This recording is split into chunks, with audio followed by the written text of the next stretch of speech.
Hello students, welcome to the math mentor. आज मैं आपके लिए 30 मिनट में पूरा चैप्टर लेके आया हूं, रियल नंबर्स। और ये इसमें सारे जो क्वेश्चंस होंगे वो सब इंपॉर्टेंट क्वेश्चन होंगे, एग्जाम के पॉइंट ऑफ व्यू से होंगे, एग्जाम में आने वाले होंगे। तो मेरा पूरा वीडियो आप देखना और इससे बाहर एक भी क्वेश्चन आपको नहीं मिलेगा। तो आज मैं रियल नंबर चैप्टर में आपको कराने जा रहा हूं। रियल नंबर को जानने से पहले हमें जानना चाहिए कि नंबर सिस्टम क्या होता है। तो नंबर सिस्टम में आप देखेंगे सबसे पहले होते हैं होल नंबर्स। होल नंबर कहां से स्टार्ट होते हैं? 0 से स्टार्ट होते हैं, 1 2 3 एंड सो ऑन। ऐसे इसके बाद आते हैं नेचुरल नंबर 1 2 3 सो ऑन, यानी कि नेचुरल नंबर 1 से स्टार्ट होते हैं, होल नंबर 0 से स्टार्ट होते हैं। ओड नंबर क्या होते हैं? ओड नंबर आते हैं 1 3 5 7 9। ये 2 की टेबल में नहीं आते, यानी कि 2 से डिवाइड नहीं होते। जो नंबर 2 से डिवाइड नहीं होगा वो ओड नंबर है, और जो नंबर 2 से डिवाइड हो जाए वो इवन होते हैं, 2 4 6 8 10। इसके बाद आते हैं प्राइम नंबर। ध्यान देना है, बहुत इससे रिलेटेड क्वेश्चन भी बनता है। प्राइम नंबर क्या होते हैं? 2 से स्टार्ट होते हैं और बाकी के सारे ओड नंबर्स होते हैं। ये वो नंबर होते हैं जो सिर्फ अपने आप से ही डिवाइड होते हैं या 1 से होते हैं, और किसी से डिवाइड नहीं होंगे, या तो वो खुद से होंगे या 1 से होंगे। तो 2 3 5 7 11 13 and so on, ये प्राइम नंबर है। 2 एक ऐसा नंबर है जो इवन प्राइम है। तो आपसे पूछा जाता है कि इवन प्राइम नंबर कौन सा होता है, तो आपको कहेंगे 2 होता है। ऐसे इसके बाद कंपोजिट नंबर आते हैं। इसमें स्मॉलेस्ट कंपोजिट नंबर आपसे पूछे तो 4 होता है। अब कंपोजिट नंबर क्या होते हैं? जब किसी भी नंबर के 2 से ज्यादा फैक्टर हो, 2 तो हमेशा होंगे, एक 1 और एक वो खुद से डिवाइड होता है 2, उसके अलावा वो किसी और नंबर से डिवाइड हो जाए उसे हम कंपोजिट नंबर बोलते हैं। तो इसलिए हम बोलते हैं जो सबसे स्मॉलेस्ट कंपोजिट नंबर है 4 है। क्यों? ये 1 से भी डिवाइड होगा, 2 से डिवाइड हो जाएगा और ये 4 से भी होगा, 3 इसके फैक्टर हो गए, इसका मतलब कंपोजिट नंबर है। इसी तरीके 6 8 9 10 12 अदर भी हो सकते हैं, बस हमें ध्यान क्या रखना है कि इसके 2 से ज्यादा फैक्टर होने चाहिए। इंटीजर्स क्या होते हैं? वो नेगेटिव और पॉजिटिव होते हैं, ठीक है। -3 -2 ये मैंने आपको लिख दिया है। रेशनल नंबर क्या होते हैं? ये P/Q की फॉर्म में होते हैं, बस Q 0 नहीं होना चाहिए, अगर नॉट डिफाइन हो जाएगा। अगर Q 0 होगा तो नॉट डिफाइन होगा। तो इसके एग्जांपल जैसे 1/2 1/3 2/3 4, ऐसे मैंने ऐसे लिख दिए हैं। इरेशनल नंबर क्या होते हैं? ये इस तरह से होते हैं, √2 √3 √5, जिनका रूट कंप्लीटली नहीं निकल पाता है वो हमारे इरेशनल नंबर होते हैं।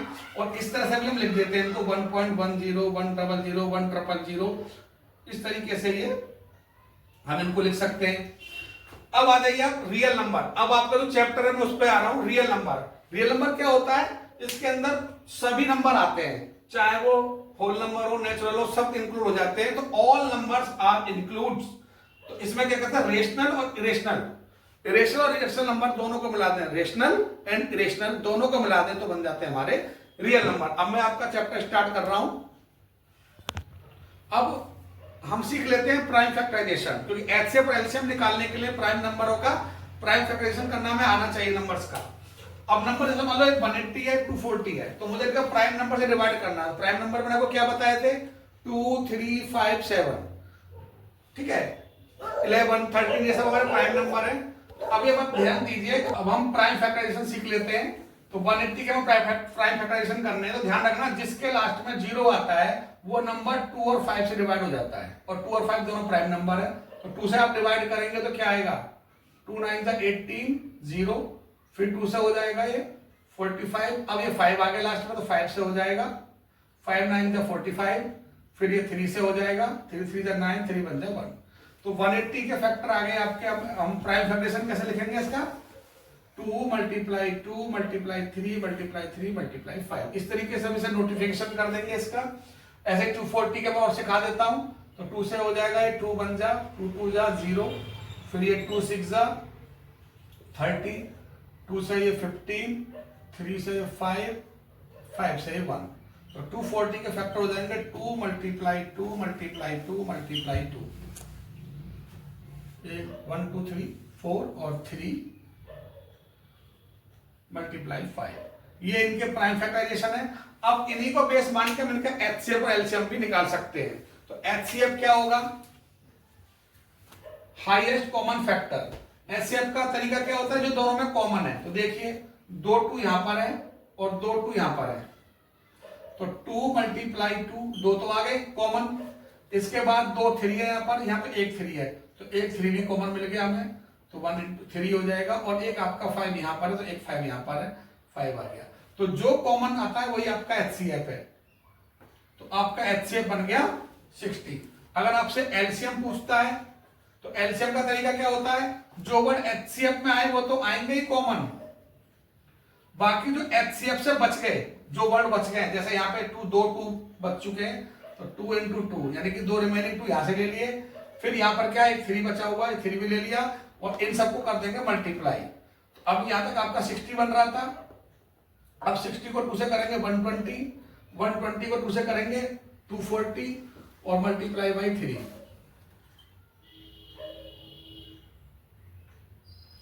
720। तो ये आपका एलसीएम आ गया। इस तरीके से हम एचसीएफ एलसीएम फाइंड कर सकते हैं। अब एक फॉर्मूला हम देख लेते हैं कि एचसीएफ मल्टीप्लाई एलसीएम इक्वल होता है first number multiply second number, मतलब दो नंबरों का जो प्रोडक्ट है वो उनके एचसीएफ और एलसीएम के इक्वल होता है। इसी के बेसिक एग्जाम में क्वेश्चन आता भी है। अगर मान लो आपसे एचसीएफ पूछा है, दो नंबरों का प्रोडक्ट दे दिया है, नंबर दे दिया और एलसीएम भी बने आपको, तो एचसीएफ हो जाएगा आपका first number multiply second number upon LCM. ठीक है, इसी तरीके से आप एलसीएम अगर आपसे पूछ रहा है तो फिर first number multiply second number upon में एचसीएफ। वैसे ही आपको फर्स्ट नंबर पूछ रहा है तो सेकंड नंबर से डिवाइड कर देंगे। जैसे आपको फर्स्ट नंबर पूछ लिया, क्या करोगे, HCF multiply LCM, first number पूछा है तो सेकंड नंबर से डिवाइड, और सेकंड नंबर पूछा है तो फर्स्ट से डिवाइड। ये आपके फॉर्मूले यहां से मैंने क्रिएट कर दिए और इनके बेस में क्वेश्चन आते हैं, तो मैं आपको बताता हूं। अब इनके बेस एक क्वेश्चन ले लेता हूं मैं, find HCF and LCM of 36 and 54। हमें इन दोनों का एचसीएफ और एलसीएम फाइंड करना है and verify that HCF and LCM equal to first number multiply second number, जो वेरीफाई भी करना है। तो 36 के फैक्टर हमने यहाँ करे हैं, मैंने बता दिया, 2 से पहले डिवाइड करेंगे 18 आएगा, फिर 9, ऐसे 3 और 1, ऐसे 54 के किए। फिर मैंने इनको यहाँ पे नोटिफाई कर दिया है, एलसीएम को यहाँ पे लिख दिया है। अब इनके जो कॉमन है वो हमें ढूंढना है। तो देखो दोनों में कॉमन क्या है, 36 और 54, यहाँ 2 आ रहा है, यहाँ 3 आ रहा है और यहाँ 3 आ रहा है। तो एचसीएफ हो गया, एक यहाँ से 2 मिल गया, एक यहाँ से 3 मिल गया, और 3 तो एचसीएफ हो गया आपका 18। ऐसे हमने एलसीएम निकाला है, तो एलसीएम में क्या करा, जो एचसीएफ का नंबर है वो तो हम लिखेंगे 2 मल्टीप्लाई 3 मल्टीप्लाई 3। इसके अलावा जो बच गए, तो 2 और 3 ये बचे हुए, इनको भी आप यहाँ पर लिख देंगे और सबको जब मल्टीप्लाई करेंगे तो 108 इसका एलसीएम आ जाएगा। एलसीएम का एक और तरीका है कि सबको एक साथ लेके भी हम कर लेते हैं, वो भी मैं आपको बताऊंगा। अब एचसीएफ एलसीएम आने के बाद हमें क्या प्रूव करना था कि भाई एचसीएफ एलसीएम का जो मल्टीप्लाई है वो दोनों नंबरों के प्रोडक्ट के इक्वल आना चाहिए। तो मैंने फॉर्मूला लिख दिया है, HCF multiply LCM equal this. HCF आपका 80 निकला हुआ है, एलसीएम 108 है, फर्स्ट नंबर है, सेकंड नंबर। अब इन दोनों का प्रोडक्ट किया मैंने, यहाँ मैंने प्रोडक्ट करके दिखाया आपको, 1944 और 36 और 54 का प्रोडक्ट आपका ये आ गया। समय टाइम बचाने के लिए मैंने प्रोडक्ट पहले कर दिया है। अब देखेंगे दोनों इक्वल आ चुके हैं, यही आपको प्रूव करना है। अगर आपका एलसीएम आता है, मान लो 3 डिजिट में वैल्यू दे रखी है, 4 भी हो, सबका एक ही तरीका है, किसी भी एक ऐसे कॉमन प्राइम नंबर से डिवाइड करो जिससे तीनों डिवाइड हो जाए। तो कैसे करेंगे, देखो 3 की टेबल में ये भी आएगा, ये भी आएगा, ये भी आएगा। तो पहले हम 3 से इसे डिवाइड कर देते हैं, 3 4 जा 12, 3 5 जा 15, 3 7 जा 21। अब यहाँ पर क्या है, दोनों प्राइम नंबर है तो अपने आप से डिवाइड होंगे, 4 कंपोजिट नंबर रह गया। तो हम डायरेक्ट 4 से भी कर सकते हैं, 2 से भी कर सकते हैं, क्योंकि 4 अकेला कंपोजिट है तो मैं 4 से ही कर देता हूँ। 4 से कोई डिवाइड नहीं होगा, 1 5 7, ऐसे मैं इसे 5 से कर देता हूँ। 5 4 1 टाइम गया है तो बना चुका है, 5 1 टाइम जाएगा, 7 रह जाएगा, ऐसे 7 से करते हैं। जब लास्ट पर तीनों 1 बन जाते हैं तो आपका यही एलसीएम हो जाता है।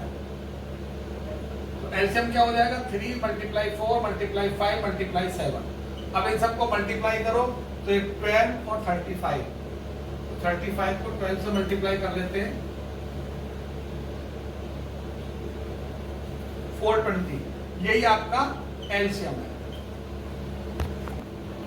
अब आपको मैं एक और इंपॉर्टेंट क्वेश्चन करा रहा हूं एक्सरसाइज से, जो इस टाइप से हमेशा एग्जाम आता है। क्वेश्चन है, given that HCF of these numbers is 9, find the LCM of these numbers. आपको इन दो नंबरों का एचसीएफ गिवन है ये, और एलसीएम आपको फाइंड करना है। फर्स्ट नंबर आपको पता है 306 है, सेकंड आपका ये है, एचसीएफ आपका 9 है। फाइंड करना है एलसीएम। तो एलसीएम का फॉर्मूला बनता है first number multiply second number upon HCF. ये मैंने आपको पहले फॉर्मूला लिख दिया है, कि दो नंबरों का प्रोडक्ट एचसीएफ और एलसीएम के प्रोडक्ट के इक्वल होता है। अब आपको एलसीएम फाइंड करना है तो एचसीएफ से डिवाइड कर देंगे। बस यहाँ पर आप नंबर पुट कर दो। फर्स्ट नंबर आपका 306 है, सेकंड नंबर ये है और एचसीएफ आपका 9 है। 9 से डिवाइड किया 34 को इससे मल्टीप्लाई करेंगे, ये आ जाएगा। ये क्वेश्चन आपका एग्जाम में 1 मार्क और 2 मार्क्स का आता है। अच्छा, आप लोगों को मैं एक बात और बता देता हूँ कि जैसे ही मेरा ये चैप्टर खत्म हो जाएगा 100, तो मैं लास्ट में एक आपको सैंपल पेपर भी इस चैप्टर का दूंगा सॉल्व करने के लिए। और अगर उससे रिलेटेड कोई प्रॉब्लम आती है, आप सॉल्व करेंगे, तो मुझे कमेंट में आप कोई भी क्वेश्चन नंबर डाल के पूछ सकते हैं कि इसका सॉल्यूशन क्या होगा। मतलब इंपोर्टेंट क्वेश्चन मैं सारे कराऊंगा, एग्जाम के पॉइंट ऑफ व्यू से होंगे, लेकिन एक पेपर भी आप अलग से कर लेना, प्रैक्टिस पेपर है वो, और उससे बाहर कुछ नहीं आने वाला है, ये मेरा प्रॉमिस है। अब आपको एक क्वेश्चन मैं करा देता हूँ। Find the largest possible integer that will divide 398, 436 and ये, यानी कि 3 नंबर हैं, इनका कोई ग्रेटेस्ट इंटीजर बताइए जिससे हम इनको डिवाइड करें तो उनसे रिमाइंडर हमें 7, 11 एंड 15 आना चाहिए रेस्पेक्टिवली। मतलब इसका रिमाइंडर 7 है, इसका रिमाइंडर 11 हो, इससे रिमाइंडर 15 है। कब? किसी एक नंबर से इससे हम डिवाइड करें तब। तो अब जब भी ग्रेटेस्ट इंटीजर आपसे पूछेगा तो आपको एक बात ध्यान रखना कि एचसीएफ ही निकालना है। अगर आपसे स्मॉलेस्ट नंबर पूछेगा तो आपको एलसीएम फाइंड करना है। अब क्या करना है, इसमें रिमाइंडर लीव कर रहे हैं तो रिमाइंडर को क्या करना है, तीनों से माइनस कर देंगे। इसमें से 7 माइनस कर देंगे, इसमें से 11 कर देंगे, इसमें से 15 कर देंगे, और अब आपके नंबर आ जाते हैं 391, दिस एंड दिस।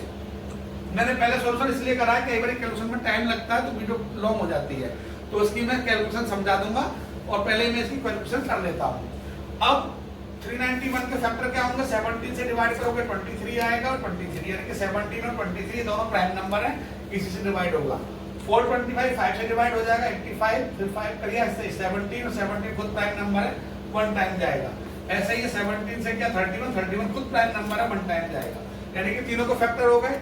391 के फैक्टर ये हैं, 425 के ये हैं, और 527 के ये हैं। अब हमें देखना दोनों में, तीनों में कॉमन क्या है। तो कॉमन है आपका 17 तीनों में, तो इसका एचसीएफ क्या होगा 17, यही आपका हाईएस्ट कॉमन फैक्टर हो जाएगा, इनके लार्जेस्ट नंबर हो गया।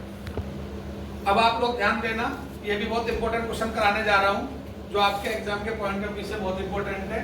क्वेश्चन है prove that √3 is rational number, मतलब आपको √3 को रेशनल प्रूव करना है। और ऐसे ही प्रूव दैट √2 भी आ सकता है, √5 भी आ सकता है, तीनों का मेथड सेम है। कैसे करेंगे, जब हमने किसी को इरेशनल प्रूव करना है तो इसका हम उल्टा लेट कर लेते हैं। रेशनल का उल्टा होता है रेशनल नंबर, यानी कि लेट कर लेते हैं। जब कोई चीज प्रूव की जाती है ना तो उसका हम कंट्राडिक्ट लेट करते हैं, तो कंट्राडिक्शन में आ जाता है आपका रेशनल नंबर। तो लेट कर लेते हैं √3 इज रेशनल नंबर। अब अगर हमने इसको रेशनल माना है तो ये किसकी फॉर्म में होना चाहिए, P/Q की फॉर्म में होगा, जिसमें Q नॉट इक्वल टू 0 होगा, and P and Q are को प्राइम नंबर। मतलब P और Q क्या होंगे, को प्राइम होंगे, यानी कि ऐसे नंबर होंगे P और Q जो दोनों प्राइम नंबर होंगे या को प्राइम होंगे, जो एक दूसरे से कटेंगे नहीं। इसका मतलब ये कि वो किसी और से डिवाइड नहीं होंगे, ठीक है। तो को प्राइम लेट कर लेते हैं। अब आगे सॉल्व करने के लिए क्या करते हैं, क्रॉस मल्टीप्लाई कर लेते हैं, तो P की वैल्यू आ जाएगी √3Q। अब स्क्वायर ऑफ बोथ साइड कर दो, जब स्क्वायर ऑफ बोथ साइड करेंगे तो P स्क्वायर आ जाएगा, और ये आपका √3Q का होल स्क्वायर हो जाएगा। ये हो जाएगा P square equal to 3Q square. अब यहां से इसका मतलब क्या है कि P स्क्वायर जो वो 3 का मल्टीपल है या 3 से डिविजिबल। एक ही बात है, कुछ भी लिख सकते हैं, तो लिख देंगे here P square is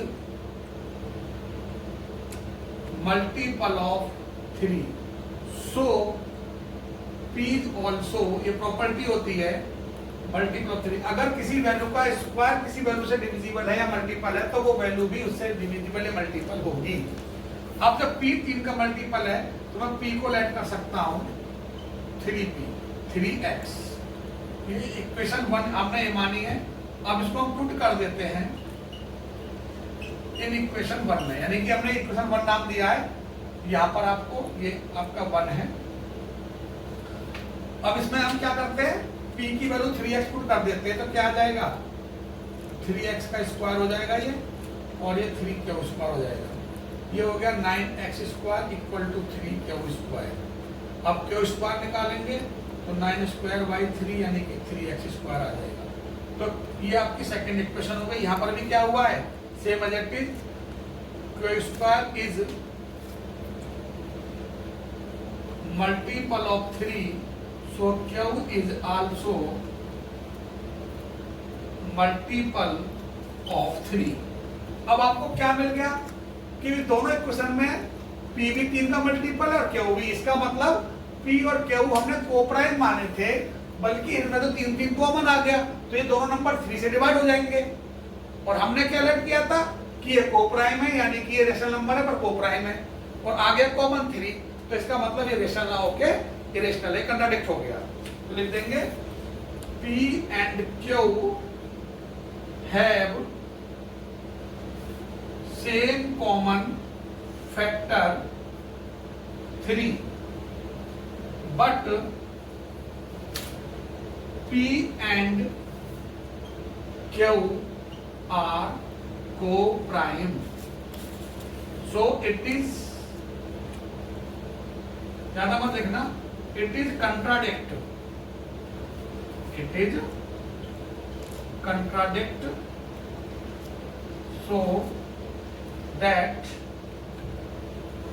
√3 is irrational। बस आपको इतना ही लिखना है, यही आपका आंसर है। अब इससे रिलेटेड एक और क्वेश्चन करा रहा हूं, मोस्टली इस टाइप के ही क्वेश्चन एग्जाम में आते हैं, ध्यान से समझना। क्वेश्चन है prove that 5 minus √3 is irrational number. हमें प्रूव करना है कि इरेशनल नंबर है। पहले आपने √3 को प्रूव कर चुके हैं, ऑलरेडी इरेशनल है। √2 भी करा हुआ माना जाएगा ऐसे क्वेश्चनों में, √5 भी।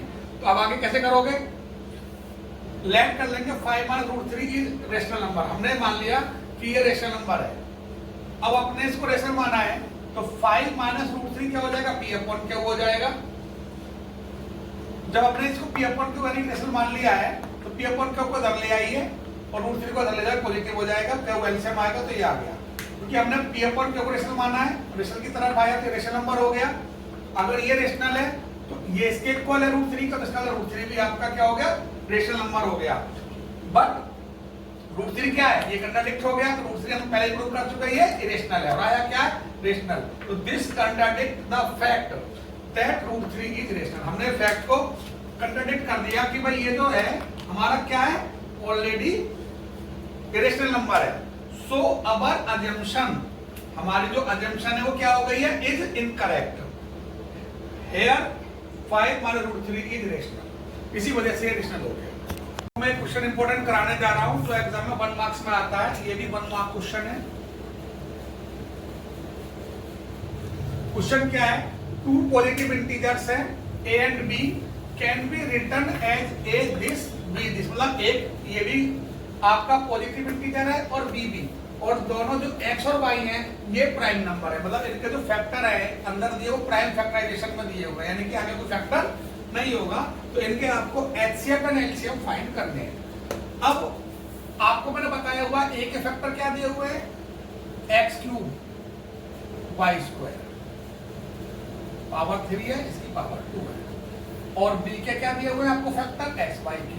तो HCF का मतलब क्या बताया था मैंने, जो दोनों में कॉमन हो। तो दोनों तो देखो यहाँ पे x की पावर क्या है 3, यहाँ पर क्या है x की पावर 1, तो जो दोनों में कम पावर है वही आपका HCF बनेगा इन दोनों में। ऐसी y² y³ में y² छोटा है तो ये बनेगा, तो HCF तो आपका ही आ गया। अगर आपसे LCM पूछा जा रहा है तो LCM में क्या होगा, जो ज्यादा पावर वाला होगा, x³ और x में x³ हो जाएगा, y² y में y³ हो जाएगा, ये आपका LCM हो गया। ये इन दोनों का आंसर है, 1 मार्क्स का क्वेश्चन आता है ऐसा एग्जाम में। अगला क्वेश्चन क्या है, ये मैं इसी क्वेश्चन पे आपको समझा दूंगा टर्मिनेटिव और नॉन टर्मिनेटिव क्या होता है, इसलिए क्वेश्चन भी मैंने ले लिया है। As the rational number this, एक रेशनल नंबर है, एक टर्मिनेटिंग और एक नॉन टर्मिनेटिंग, मतलब ये टर्मिनेटिंग है या नॉन टर्मिनेटिंग है, डेसिमल रिप्रेजेंटेशन।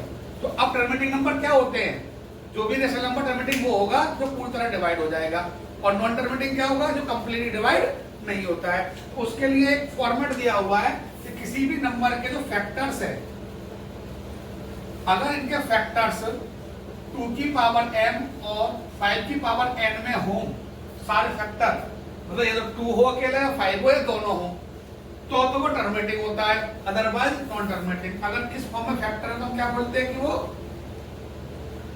टर्मिनेटिंग है। अब यही आपको देखना है, तो इसकी जो डिवाइड में जो वैल्यू दे रखी है, इनके फैक्टर क्या है, जो इसका डिनोमिनेटर है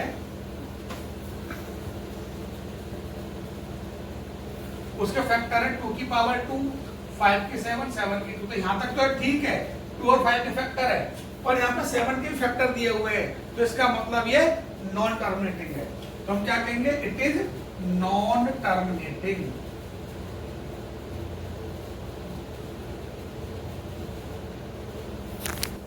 अब एक और क्वेश्चन ले लेते हैं, इंपॉर्टेंट है, 1 मार्क्स के लिए इंपॉर्टेंट है। अगर ये रेशनल रिलेशन दोनों पूछेगा तो 2 नंबर का है, अगर एक ही पूछेगा रेशनल है इरेशनल तो 1 मार्क्स का आएगा। क्वेश्चन क्या है, find 2 rational and irrational number between √2 और √3। √2 और √3 के बीच में आपको 2 रेशनल नंबर बताने हैं और 2 ही इरेशनल। तो एक ही क्वेश्चन पे मैं दोनों बता रहा हूं आपको। कैसे करोगे, पहले √2 के आप रूट निकालेंगे तो ये 1.414 होता है, ये सबको रख लेना चाहिए, निकाल के देख लेना चाहे। √3 का 1.732 होता है। अब हमें इनके रूट पता चल चुके हैं, अगर आपको रेशनल नंबर चाहिए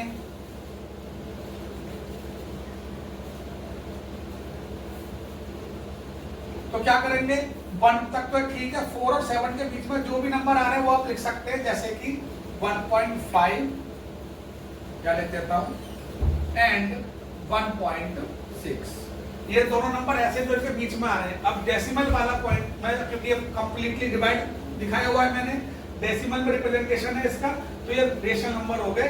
चाहो तो इनको आप डेसिमल हटा के ऐसे भी दिखा सकते हो, 15/10 आ रहा है, ये पॉइंट हटाओ, ये आ रहा है, तो ये आपका 5 से डिवाइड हो गया तो क्या आ जाएगा 3/2, और ये 2 से डिवाइड हो जाएगा 8/5। तो ये आपके क्या हो गए, रेशनल नंबर हो गए, ठीक है। अब आपसे पूछा जा रहा है कि 2 इरेशनल नंबर,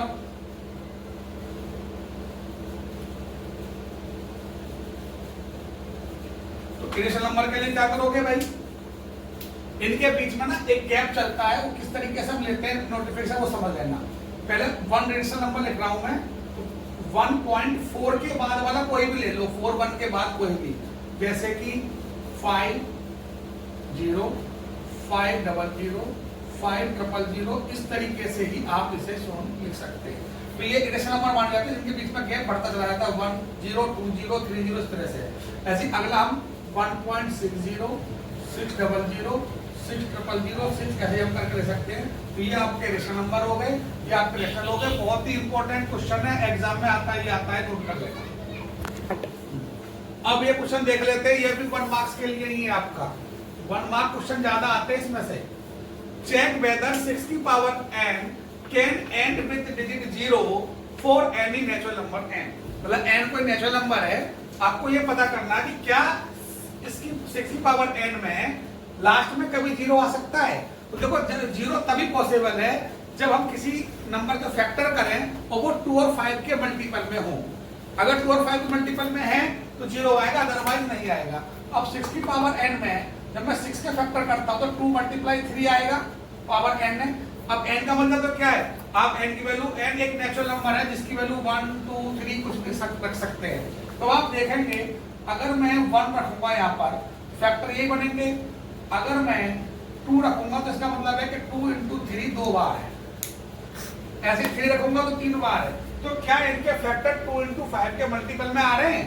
नहीं आ रहे। यानी कि जब 2 और 5 का मल्टीपल ही 0 बनाता है लास्ट में तो तभी पॉसिबल है। अब 2 × 3 क्या बना रहा है, 6 बना रहा है, तो हमेशा 6 ही आएगा, मल्टीप्लाई करके 6 × 6 ही आता रहेगा। तो यानी कि इनके लास्ट में कभी भी 0 नहीं आएगा। तो हम क्या कह सकते हैं कि इट नेवर हैव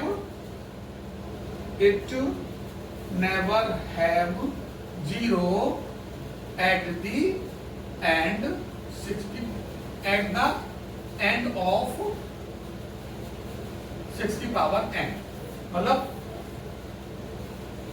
6 की पावर n, इसके लास्ट में कभी भी 0 नहीं आएगा क्योंकि इसके फैक्टर 2 × 3 की फॉर्म में। अब ये क्वेश्चन में देख लेते हैं, इंपॉर्टेंट है आपका। इसके बेस पे आपका केस स्टडी बेस भी क्वेश्चन बन सकता है। क्वेश्चन है there is a circular path around a sports field. एक सर्कुलर पाथ है स्पोर्ट्स फील्ड के अराउंड। तो एक स्पोर्ट्स पाथ इस तरह से है, ये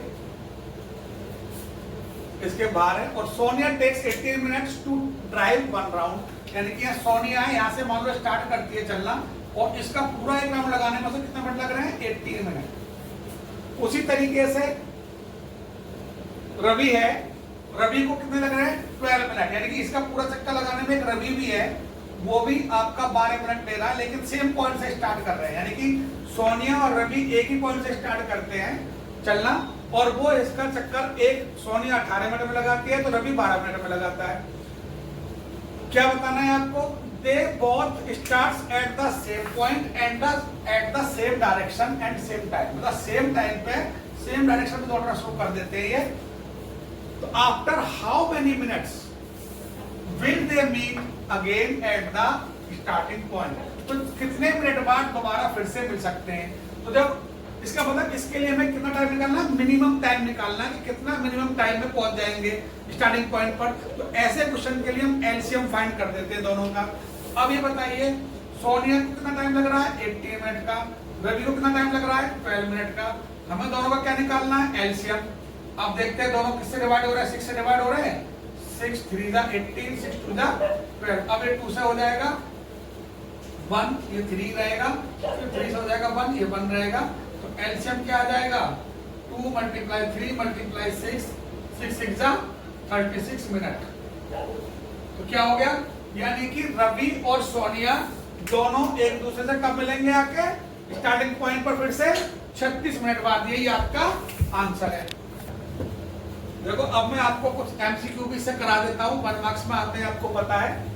क्वेश्चन नंबर 1 है the HCF of A is expressible in the form of A, मतलब इन दोनों का जो एचसीएफ हो इनकी फॉर्म में वो एक्सप्रेसिबल है।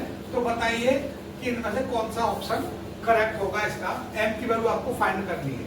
तो HCF of A is expressible in the form of A, तो फाइंड एम। यहां पर आपको क्या करना है? फाइंड करना है इस केस में एम, कि एम की वैल्यू क्या होगी। तो अब सबसे पहले 65 के फैक्टर करो और 117 के फैक्टर करो, पता करो इनका एचसीएफ क्या है, क्योंकि एचसीएफ जो है ना वो इस फॉर्म में दे रखा है। तो इसको हम 13 से डिवाइड करेंगे 5 आएगा, 5 से करेंगे 1 आएगा। ये भी 13 से ही डिविजिबल है, 9 आ जाएगा इसका। और 9 जब अकेला बचा तो 9 को 1 से कर दूंगा, तो आपको पता चल रहा है कि दोनों में कॉमन जो है 13 है, तो इसका एचसीएफ 13 आ गया। ठीक है, अब ये 13 किसके इक्वल हो जाएगा? 65 m माइनस 117 के इक्वल हो जाएगा 13। यहीं से आंसर इसका बन जाएगा। 65 m इक्वल टू हो जाएगा 13 प्लस 117, इसका आंसर आ जाएगा आपका 130। और m की अगर आपको वैल्यू फाइंड करनी है तो 130 को 65 से डिवाइड कर दो, तो ये आ जाएगा आपका 2। यानी कि m की जो वैल्यू है यहाँ पर वो क्या सॉल्व हो गई? 2। तो कौन सा ऑप्शन राइट रहेगा इसमें? बी। इसका बी ऑप्शन इज करेक्ट। इसी तरीके से क्वेश्चन 2 देखते हैं। If p and q are 2 prime number, अगर p और q दोनों प्राइम नंबर हैं तो आपको बताना है कि इनका एलसीएम क्या होगा। तो एलसीएम हमेशा 2 प्राइम नंबर होते हैं तो उनको मल्टीप्लाई करके बनता है। तो एलसीएम बन जाएगा इसका p q, दोनों को मल्टीप्लाई कर दो। Which one of the following is irrational, इनमें से बताना है कौन सा नंबर इरेशनल है। तो आप देखेंगे ए में क्या है? 0.371 371 371, यानी कि ये तीनों डिजिट बार बार रिपीट हो रही है, तो ये पी बाई क्यू में कन्वर्ट कर सकते हैं। इसका मतलब ये रेशनल नंबर है। 2.39 ये पूरी तरह डिवाइड हो गया, डेसिमल रिप्रेजेंटेशन में है, इसका मतलब ये भी रेशनल नंबर है।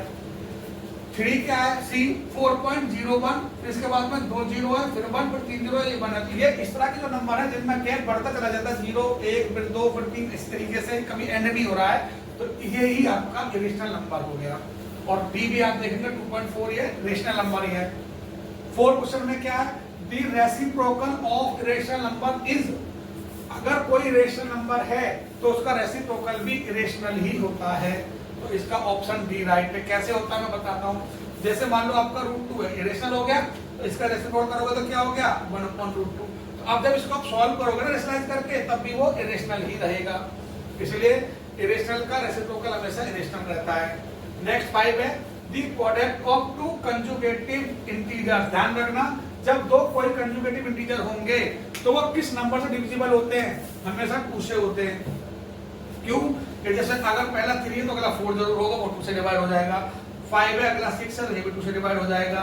7 है, अगला 8 है, तो 2 से डिवाइड होगा। इस तरीके से जो नंबर होते हैं कंजुगेटिव नंबर, उनमें वो 2 से डिवाइड हो जाते हैं। आज मैंने आपका फर्स्ट चैप्टर जो रियल नंबर है पूरा 1 शॉट में 30 मिनट में तैयार कर दिया है। इसके पीछे अब मैं एक सैंपल पेपर अटैच कर रहा हूं जिसको सॉल्व करना बहुत जरूरी है आपके लिए, प्रैक्टिस के लिए। 3 क्वेश्चनों से बाहर एग्जाम में कुछ नहीं आने वाला, यही करके जाना। और आप लोगों को एग्जाम के लिए 2026 में जो स्टूडेंट है क्लास 10 के एग्जाम देने जा रहे हैं, उनके लिए पहले से ही मैं शुभकामनाएं देता हूं और उनके उज्जवल भविष्य की कामना करता हूं।